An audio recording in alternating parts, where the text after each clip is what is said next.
Baik, Assalamualaikum warahmatullahi wabarakatuh. Perkenalkan, nama saya Siti Nur Silvasari dengan NIM 2022045004 dari kelas PT Econ 1 2020. Adapun tugas saya dari mata kuliah transmisi daya listrik mengenai representasi saluran transmisi, hubungan arus dan tegangan, kapasitas antar arus dan corona. Pertama, representasi saluran transmisi, klasifikasi saluran transmisi. Berdasarkan saluran transmisi, klasifikasi saluran transmisi berdasarkan panjang saluran. Yang pertama, saluran transmisi pendek dengan jarak 80 km. Kedua, saluran transmisi menengah dengan jarak lebih dari 240 km. Klasifikasi saluran transmisi berdasarkan tegangan kerja. Pertama, saluran transmisi dengan tinggi sekitar 220 kV. Kedua, saluran transmisi tegangan ekstra tinggi kurang dari 220 atau tegangan 765 kV. Ketiga, saluran transmisi dengan ultra tinggi tegangannya lebih dari 765 kV. Standar tegangan transmisi di Indonesia adalah 66 kV, 150 kV, 380 kV, dan 500 kV. Klasifikasi saluran transmisi menurut tegangan kerja ini masih belum nyata. Klasifikasi saluran transmisi berdasarkan fungsinya dalam operasi. Transmisi yang menyalurkan daya yang besar dari pusat-pusat pembangkit ke daerah-daerah beban penyaluran antara dua atau lebih sistem disebut juga sebagai saluran interkoneksi atau line. Selanjutnya yaitu subtransmisi. Saluran subtransmisi ini biasanya adalah transmisi percabangan dari saluran yang tinggi ke saluran yang lebih rendah. Dan yang terakhir yaitu distribusi di Indonesia telah ditetapkan bahwa tegangan distribusi adalah sekitar 20 kV. 2. Hubungan arus dan tegangan.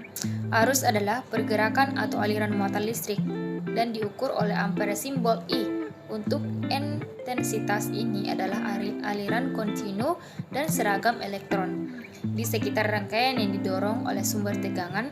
Pada kenyataannya, elektron mengalir dari terminal negatif ke terminal positif dari suplai, dan untuk memudahkan pemahaman rangkaian aliran arus konvensional mengasumsi bahwa harus mengalir dari terminal positif ke terminal negatif. Secara umum, dalam diagram rangkaian aliran arus melalui rangkaian biasanya memiliki panah yang terkait dalam simbol I atau huruf kecil I untuk menunjukkan arah aktual dari aliran arus. Namun panah ini biasanya menunjukkan arah aliran arus konvensional dan belum tentu arah aliran aktual. Selanjutnya tegangan. Tegangan adalah energi potensial dari suplai listrik yang disimpan dalam bentuk muatan listrik. Tegangan dapat dianggap sebagai gaya yang mendorong elektron melalui konduktor, dan semakin besar tegangan, semakin besar pula kemampuannya untuk mendorong elektron melalui rangkaian yang diberikan. Selanjutnya, adapun hubungan antara arus dan tegangan yaitu besarnya tegangan listrik dalam sebuah rangkaian sebanding dengan kuat arus listrik. Pernyataan ini dikenal sebagai hukum Ohm. Hal ini menyatakan bahwa tegangan listrik dalam rangkaian akan bertambah jika arus yang mengalir dalam rangkaian bertambah. 3. Kapasitas antar arus dan corona. Kapasitas penyaluran kawat penaikan temperatur suatu kawat sangat penting. Artinya, karena kenaikan temperatur yang berlebihan akan mempengaruhi adonan dan juga kekuatan tarik dari kawat tersebut. Jadi, supaya penaikan temperatur jangan melebihi harga yang diizinkan, biasanya 50 derajat Celcius, maka arus yang disalurkan oleh kawat itu dibatasi besarnya dan dinamakan kapasitas hantaran arus.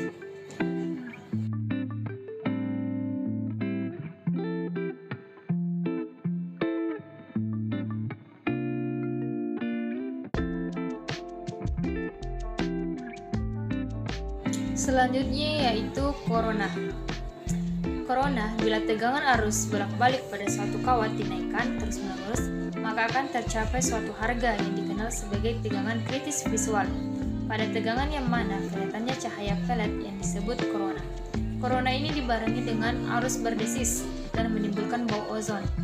Pada tegangan FO di bawah tegangan FF, maka rugi daya terjadi di dalam saluran dan rugi-ruginya disebut rugi-rugi corona dan besarnya.